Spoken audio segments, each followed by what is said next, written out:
Welcome to fresh मना lessons. मुझे पुकार और मैं तुझे जवाब दूंगा, और बड़ी बड़ी और गहरी बातें जो तू नहीं जानता तुझ पर जाहिर करूंगा।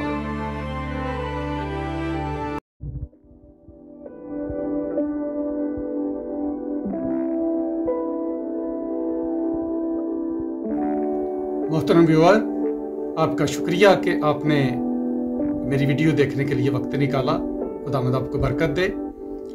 तो आज के मौजू में मैं बताना चाहता हूँ कि हज़रत मूसा का दरियाई देवता से क्यों कर पाला पड़ा। इस पैगाम में हम 3 नुकात पर बात करेंगे। नंबर 1, हज़रत मूसा की पैदाइश कौन से वक्त में हुई। दूसरे नंबर पर हजरत मूसा की परवरिश में खुदा ने किस तरह मुदाखलत की। और तीसरा नुक्ता हमारा होगा कि दरियाई देवता का हजरत मूसा से क्या ताल्लुक हुआ। तो पहले नुक्ते की तरफ आते हैं कि हजरत मूसा की पैदाइश कौन से वक्त में हुई। तो पैदाइश की किताब बाइबल मुकद्दस में जो पहली किताब है उसका 15 बाब 13 और 14 आयात में लिखा है, और उसने यानी खुदा ने अब्राहम से कहा, आप जानते हैं कि अब्राहम का पहला और पैदाइशी नाम अब्राहम था। पैदाइश 18 बाब में जाकर खुदा ने उनका नाम तब्दील करके अब्राहम कर दिया। तो उसने अब्राहम से कहा, यकीन जान कि तेरी नस्ल के लोग ऐसे मुल्क में जो उनका नहीं परदेसी होंगे और वहां के लोगों की गुलामी करेंगे, और वो 400 बरस तक उनको दुख देंगे, लेकिन मैं उस कौम की अदालत करूंगा जिसकी वो गुलामी करेंगे, और बाद में वो बड़ी दौलत लेकर वहां से निकल आएंगे।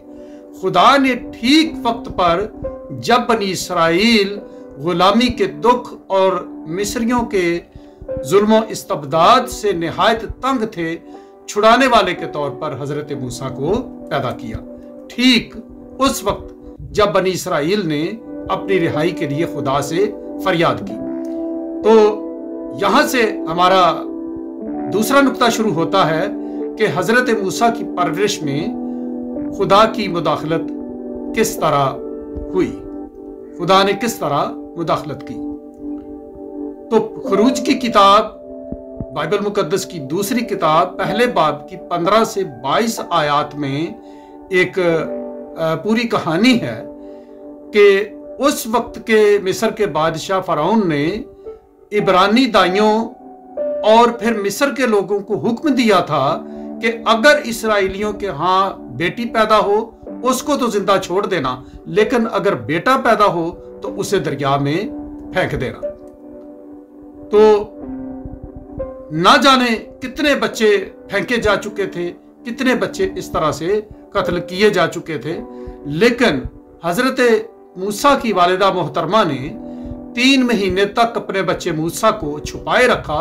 लेकिन जब उन्होंने महसूस किया कि बच्चे को मजीद छुपाना मुमकिन नहीं, तो उन्होंने एक वाटरप्रूफ टोकरा तैयार किया, बच्चे को उस टोकरे में रखा और उसे दरिया में छोड़ आए।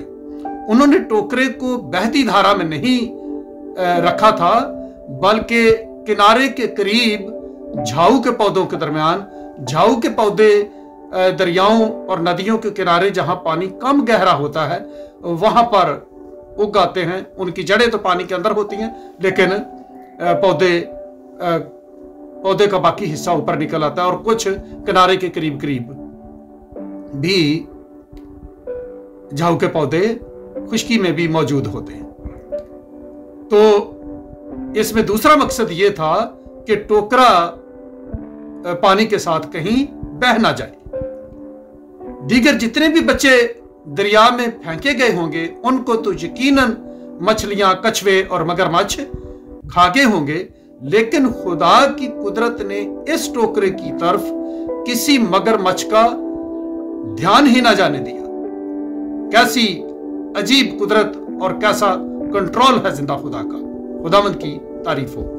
और जब फराउन की बेटी अपनी सहेलियों के साथ दरिया पर आई, बच्चे के रोने की आवाज सुनी, तो वो बोली कि यकीनन ये बच्चा किसी इब्रानी यानी इसराइली का है। यहां हमारे खुदा की कुदरत साफ नजर आती है कि बजाय इसके कि फराउन के हुक्म की तामील करते हुए वो बच्चे को दरिया में फेंक देने का हुक्म देती, उसने उसे अपना बच्चा बना लेने का फैसला किया। और जब वो घर लेकर गई, महल में लेकर गई, तो फराउन ने भी उसे बच्चा अपना लेने की इजाजत दे दी। उनके ज़हनों को खुदा ने ही कंट्रोल किया कि बजाय दुश्मनाना ख्यालात सोचने के, उनके दिलों में बच्चे के लिए मुहिबाना और हमदर्दाना ख्यालात पैदा हुए। ये सब कुछ खुदा की कुदरत से हो रहा था। तीसरा नुक्ता समझने से पहले चैनल सब्सक्राइब कर लीजिए ताकि इस तरह के पैगामात आइंदा भी आपको मिलते रहे। तो हम यहां से अपना तीसरा नुक्ता शुरू करते हैं कि दरियाई देवता का हजरत मूसा से क्या ताल्लुक हुआ। ये नुक्ता मैं दर हकीकत मिस्रियों के देवमालाई नजरियात और अकायद के तनाजुर में बयान कर रहा हूं। ये तासर हरगिज नहीं लेना कि मैं मिस्री देवता को इज्जत देने जा रहा हूं, क्योंकि देवता तो महज ख्याली होते थे, उनका हकीकत से कोई ताल्लुक नहीं होता था, या फिर वो कोई जानवरों की तशबीहात या शयातीन की तशबीहात या उनकी मूर्तें होती थी। तो दरियाए नील को उस जमाने के मिस्री एक देवता मानते थे, नील देवता। वो उसे नील देवता कहते थे। अगर उन्हें कोई कीमती चीज दरियाए नील में से मिलती तो वो उसे देवता का तोहफा समझकर मुकद्दस और मुतबरक चीज के तौर पर कबूल करते थे। अगरचे हम हकीकत से वाकिफ हैं कि हजरत मूसा की जान बचाने वाला खुद जिंदा खुदा था, लेकिन मिस्री तो उस खुदा के पैरोकार नहीं थे, बल्कि उससे वाकिफ तक न थे। उन्होंने खुदा के खौफ के बायस मूसा को जिंदा नहीं रखा था, बल्कि लिखा है कि फराउन की बेटी ने देखा कि बच्चा खूबसूरत है, तो शायद उसने इस खूबसूरत बच्चे को अपने दरियाई देवता यानी नील देवता का खूबसूरत और कीमती तोहफा समझकर कबूल किया हो। लेकिन दर हकीकत खुद खुदा ने अपने होने वाले नबी की जान को बचाए रखा, और ये पुरहिकमत तरीका भी खुदा ही ने हजरत मूसा की वालिदा मोहतरमा युकबिद के जहन में डाला कि बच्चे को इस तरह दरिया में उस जगह के करीब छोड़कर आए जहां फराउन की बेटी नहाने और सैर करने आती थी।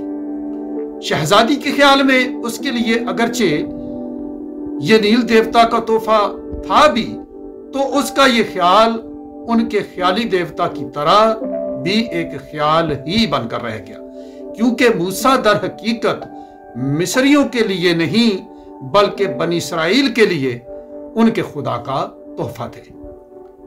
क्योंकि जवान होकर वो फिरौन के घर का फर्द रहने के बजाय गुलाम इसराइलियों का लीडर बन गए, तो दर हकीकत हजरत मूसा को बचाने वाला खुद जिंदा यहोवा खुदा था।